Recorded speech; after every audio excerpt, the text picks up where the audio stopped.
Kaya natin yan! With Pride Washing Machine Detergent, may triple stain-away formula. Tanggal ang makapit, madikit, at madupit na dumit mancha. Kaya easy-easy ang labada. Mula noon hanggang ngayon. All you need is pride. All you need is pride. ACS. Jiggy Manikad po. Bilang isang broadcaster, mahalaga sa akin ang tamang impormasyon. Sa lahat ng bagay, kahit sa kape, mapanuri ako. Kaya dito ako susubukan ng MX3 Coffee. Ito'y low acid, cholesterol free, at may vitamin C plus calcium. Sigurado ako sa MX3 Coffee. Dito ako bilib.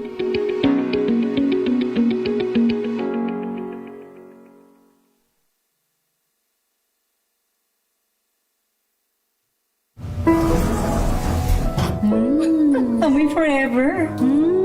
Amoy LQ.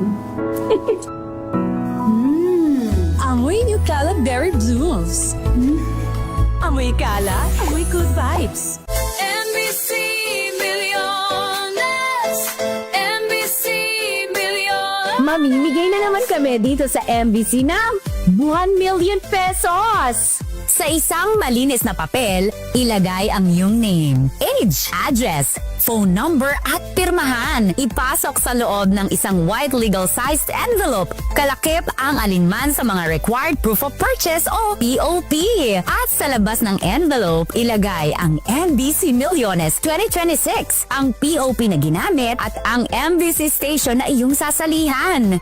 Ihulog ang iyong entry sa mga drop boxes na matatagpuan sa MBC station sa inyong lugar. DZRH, Love Radio, Yes FM, Easy Rock, Aksyon Radio. Pagkakataon na manalo ng hanggang 1 million pesos sa Grand Draw at libo-libo pa in cash prizes sa 10 weekly draws sa mga MBC stations nationwide. Dito sa MBC Milliones 2026. Sali na!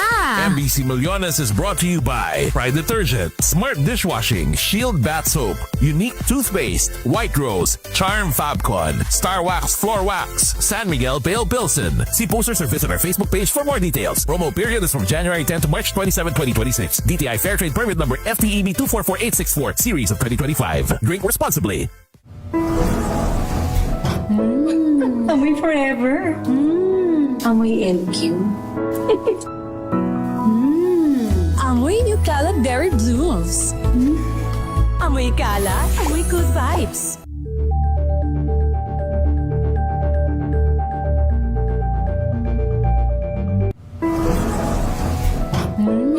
Amoy forever. Amoy LQ. Amoy New Calab Berry Blues. Amoy Kala, amoy good vibes. Amoy forever. Amoy LQ. Amoy New Calab Berry Blues. Amoy Kala, amoy good vibes.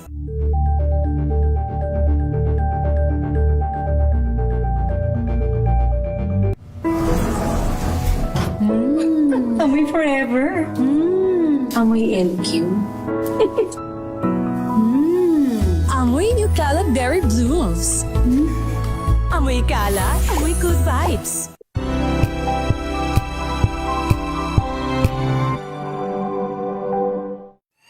Mga balitang gigising sa inyong umaga. Mga balitang kailangan mong malaman. Mapapakinggan sa ACS Balita sa 2x2.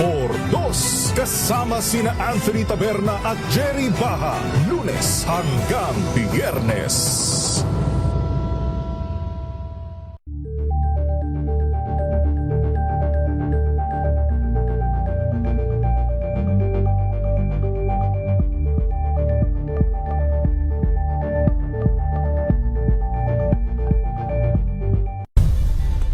Nagsimula sa pangarap hanggang sa maabot ang tagumpay.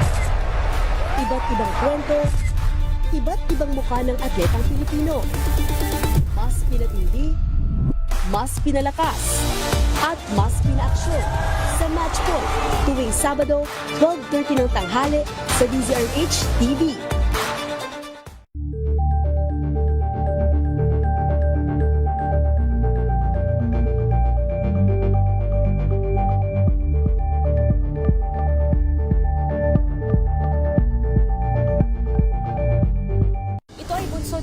samantalang 17 individual na ang kanilang naaresto.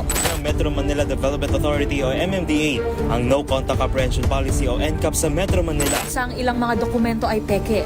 Hindi rin legal ang employment na ipinangako sa kanila. Sa mata ng batas, mananagot ang sangkot at may sala. Dahil sa bawat paglabag, may karampatang parusa. Alamin ang mga pananagutan sa likod ng mga bawal. Dito sa Hoy! Bawal Yan! Tuwing Sabado, alas 11:30 ng umaga. Dito lang sa DZRH TV.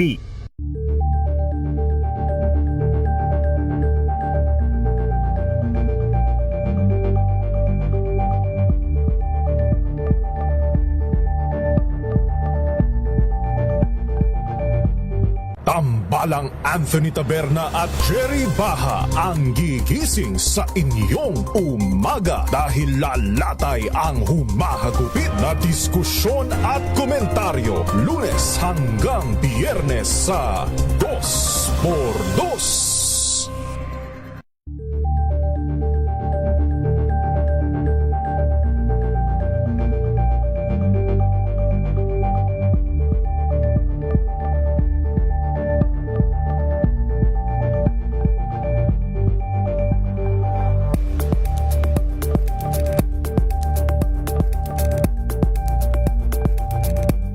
Maagang balitaan, maagang usapan sa mga issue at balita kasama si Kuya Angelo Palmones sa Magandang Umaga Pilipinas mula Lunes hanggang Biyernes.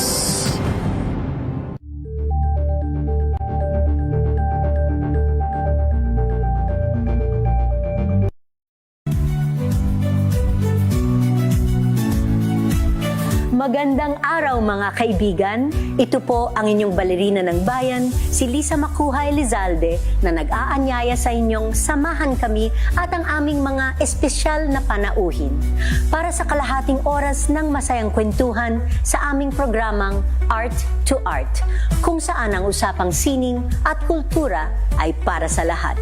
Huwag kaliligtaan, tuwing linggo, alas 3:30 ng hapon, dito lamang sa DZRH Radio, DZRH. Rapido Hataw Balita! Pero po tayo mga kaibigan sa Rapido Hataw Balita. Ratsyada Probinsya! Mga balita ho mula po sa mga probinsya. Higit daw po sa may 83,000 pisong halaga ng gasolina na iligal na ibinebenta na sabat daw po sa Lavisares, Northern Samar. 2 suspect ang naaresto doon. Report mula kay RH34, Jane Bantayan. Jane. Mahigit naman sa 83,000 na halaga ng gasolina ang nasabat ng Lavisares PNP dito sa probinsya. 2 dito ay arestado na ayon sa PNP paglabag sa PD 1865 o yung tinatawag na batas na nagpaparusa sa iligal na pagbibenta at pagdadala ng produktong petrolyo. Nahuli ang 2 sa barangay Barubaybay, Lavisares, Norte Samar matapos ang tawag ng isang residente sa pulis na nagaganap daw ang iligal na pagbibenta, pagdadala at pamamahagi ng petrolyo doon sa lugar. 54 na lalagyan ng produktong petrolyo na nagkakalagaan ng humigit kumulang sa 83,000 pesos ang kinumpiska ng mga pulis. Ang nasabing mga produkto ay ikakarga na sana sa isang motor bangka at dadalhin ito patungo sa Island Municipality, ang bayan ng Berino de Samar, upang doon naman ito ibenta. Agad na inaristo ang 2 nang walang may pakitang mga kaukulang dokumento sa pagdadala at pagbibinta ng mga naturang produkto. Nahaharap ngayon sa kaso ang 2 naaristo. Mula sa Aksyon Radyo Katarman, RH34 Jane Galit Bantayan ng DCRH. Una sa Pilipinas, una sa Pilipino. 95 million pesos na halaga ng shabu. Manaharang sa Surigao Seaport. Suspect arestado. RH number 19, June Dimakutak. June. Yes, sa Lakay, 95 million pesos halaga ng shabu ang bagong nakumpiska na pinagsaling pwersa ng PIDEA, PNP at TCG itong Philippine Coast Guard sa Barangay Lipata, Port Surigao City. Sa report mula sa Surigao Police Office na intercept ng operatiba Ang 14 kilograms ang shabu na nakapackage sa lamig, 14 na malalaking cellophane at nagkakahalaga ng 95 million and 200,000 pesos na nakasali dito sa spare tire na hininalang ililipat sa isang paparating na barko. Naresto ang lalaking lula ng nasabing pick-up na kinilala sa alias ito Sultan, 23 years old, isang Miranao at residente ng Taguig City. Ayon sa PNP, si Sultan na isa umano sa nasa talaan ng mga high-value individual na PIDEA at ng PNP na nagpupuslit ng droga mula sa Mindanao na matagal nang sinusubaybayan. Kasalukuyang naka-custody ang suspect sa Surigao PNP para sa kakaharaping kaso habang nakumpiskang items ay nakadokumento at nasa pag-iingat ng otoridad para sa investigasyon at case build-up. Una sa Central Mindanao, RH19, June Dimaputat, DZRH. Una sa Pilipinas, una sa Pilipino. Thank you. Salamat, June. Samantala naman, dating mayor daw po ng Kalinog, Iloilo, itinuturong suspect sa hit and run sa New Lucena, Iloilo, biktima ho ay patay. Ibalita mo nga yan, Jocelyn Maki mula sa Action Radio, Iloilo. Jocelyn. Arestado si former Kalinog Mayor Salvador de Vinagracia Jr. matapos itinuturong suspect sa pag-hit and run sa 20 anyos na si Van Rudolph Idao sa Barangay Pasil sa New Lucena, Iloilo. Kinumpirma ni New Lucena Municipal Police Station Chief of Police Lieutenant Johnny Laruan na minamaneho ng dating alkalde ang kanyang pickup truck nang mabangga niya si Idao na nagmamaneho ng motorsiklo sa highway na nasabing barangay. Dead on the spot ang biktima matapos makaladkad ng pickup ng dating alkalde ang kanyang motorsiklo. Dinahilan naman ni de Vinagracia na nagpanik at natakot siya kaya mabilis na tumakas. Pero naabutan siya ng mga otoridad sa Ungka flyover sa bayan ng Pavia at naaresto. Nahaharap sa kasong reckless imprudence resulting in homicide ang dating alkalde ayon sa pulis. Mula sa Action Radio Iloilo, ito si Jocelyn Maki para sa DZRH, una sa Pilipinas, una sa Pilipino. Israeli Ambassador to the Philippines at iba pang opisyal ng pamahalaan dumalaw sa burol ng nasawing OFW sa Israel sa Pangasinan. RH number 38, Freddy Fajardo. Freddy.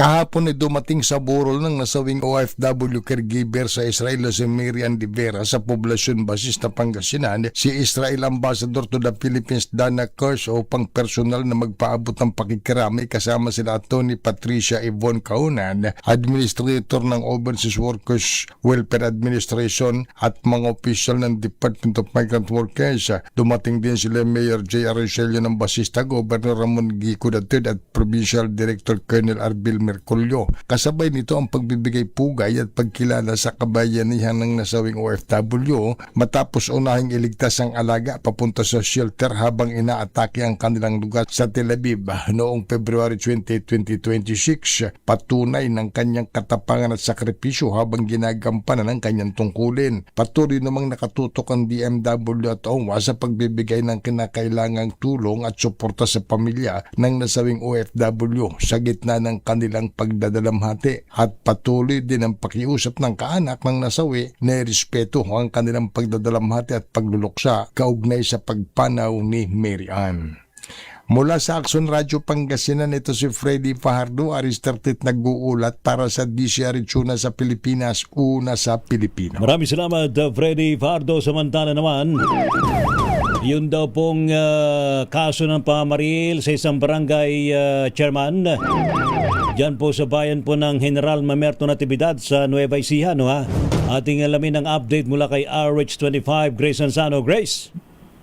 Grace, kinilala na ang barangay chairman at kasama nito na pinagbabaril sa bayan ng General Mamerto Natividad na biktima ng pamamaril na sina barangay chairman ng Kabulian na si Arthur Bautista, 40 taong gulang, at ang kasama nitong Condrado Villena, 56 na taong gulang, mga residente ng naturang barangay.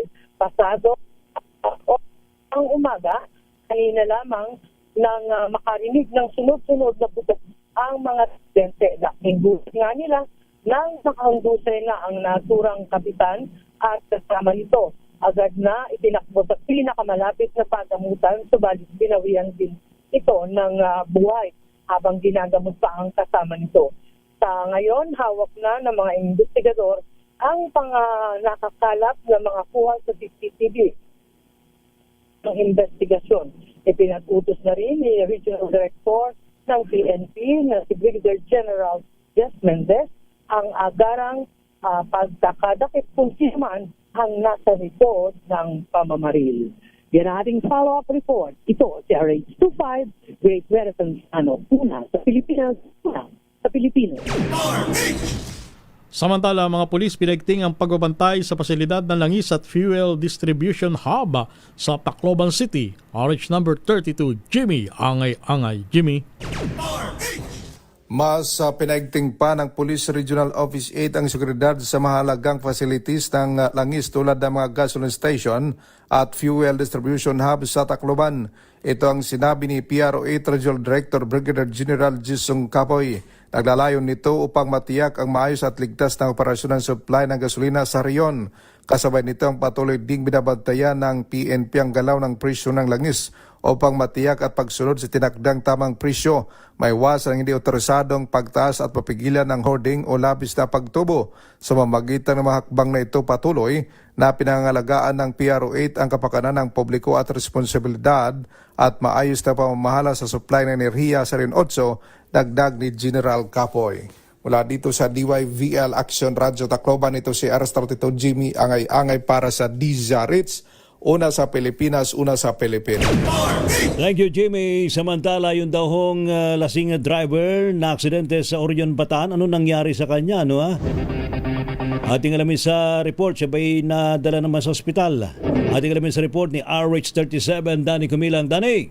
Sugatan ang ilang katao matapos masangkot sa banggaan ng dalawang motorsiklo sa kaban ng Roman Highway sa Barangay Santa Elena, Orion, Bataan, alas 10 kagabi. Batay sa investigasyon ng pulisya, binabaybay ng isang Skygo 150 na may sidecar na minamaneho ng 55 anyos na driver ang southbound lane patungong Limay nang tangkay nitong tumawid sa kabilang linya.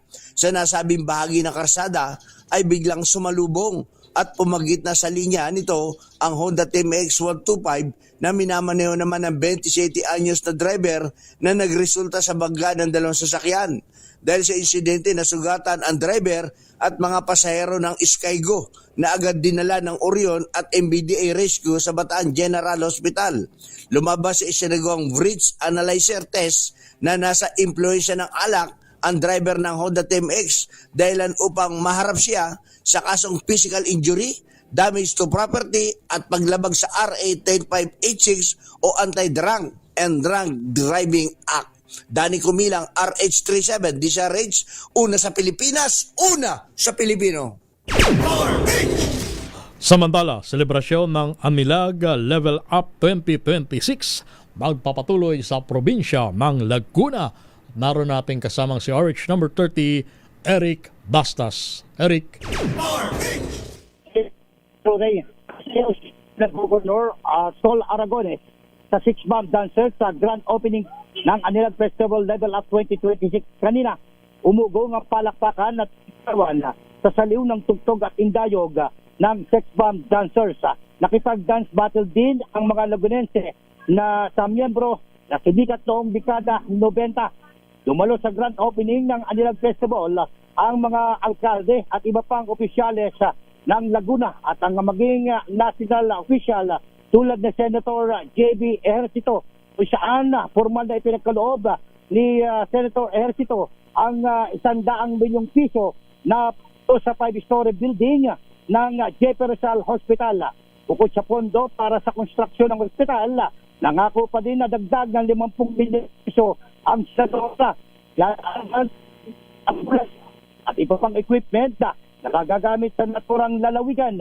Sa kabila ng patuloy na programa ay nag-ikot naman itong si Governor Aragones sa mga ibang booth kung saan nakalagay ang iba't ibang produkto ng nirepresentante ng iba't ibang munisipalidad.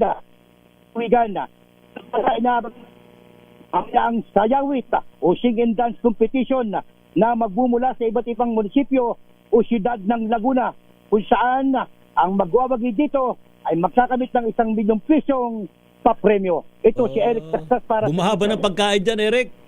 Nako, Blu-ray at ito Fiesta pag fiesta maraming pagkain. Grabe, iba-ibang pagkain bro. Talaga? Pero yung una, Di namin maranasan. hindi, mukhang makakaabot naman. Makakaabot ba? Nakisama naman ang panahon, Kuya Eric. Nakisama naman ang panahon. Nakisama at ngayon medyo makulim din. Kanina talagang ang init ay talagang hindi analintana ng ating mga kababayan. Yung sobrang init. Kitang-kita nga namin ni paring Romel dito na talaga nainitan ka dyan sa harapan mismo ng stage. Talaga nasa harap ako. Talaga nasa harap ko eh. Romel. Sex bomb dancers pa pala yung mga sumasayaw. Alam mo, idol ko nung araw yan. Sabi ko, ako nung araw, gusto ko rin maging dancer sana. Kaya lang. Ang linaw ng kuha mo, Kuya Eric. Linaw, ang tansya namin. At talagang tinutukan ko yan. Kaya nga eh. Nakita nyo? Kitang-kita namin. Ay, tansya namin. Halos isang di pa lang ang ang pagitan sa'yo at saka nung mga nagsasayaw Tama ba? Bro, dalawang dangkal lang yan. May split pa, saka may medyo bumuka ng konti. Ang galing. Walang pagbabago. Ayun. Talagang nakita ko yung galaw nila kung paano. Talaga. Pagdating ko mamaya, gagayahin ko pag nasa kama na ako. Salamat, Eric. Ingat. Napit ko si paring Donald Castro natin at si Boss Tukas. Sabi sa akin, ito, nag-text lang, pare.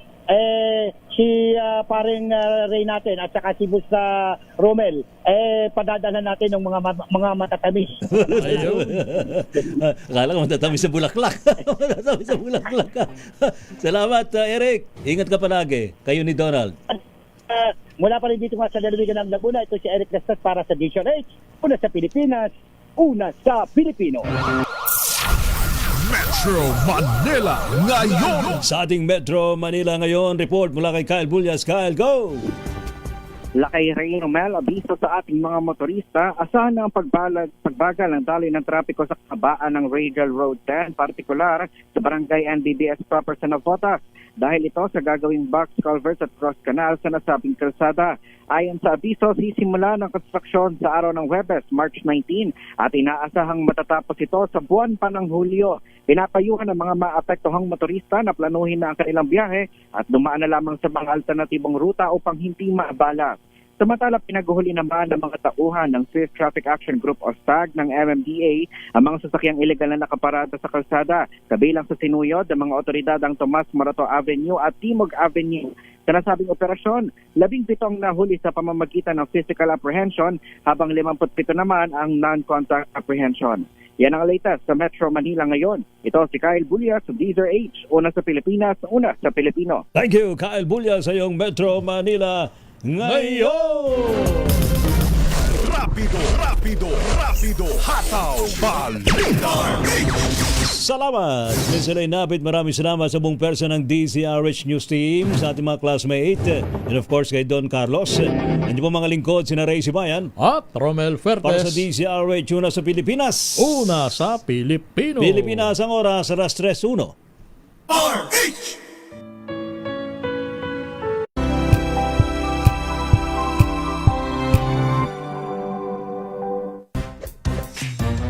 Galing-galing mo.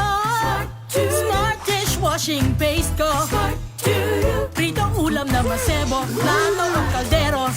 Tanggaling for everyday. Ganyan pag smart ang dishwashing paste. May double tanggaling formula. Tanggal ang sebo, tanggal ang bakterya. Pahit para walang bahid, linis fantastic sa metal at plastic. Number 1 ko to. Tanggaling-galing mo. Smart dishwashing paste. ACS. Now we are unboxing MX3 Plus. Plus because it has Garcinia mangostana, plus L-carnitine and CoQ10. Each box contains 30 vegetable capsules. And you can get them in leading drugstores nationwide and online in Shopee, Lazada, and mxvph.com.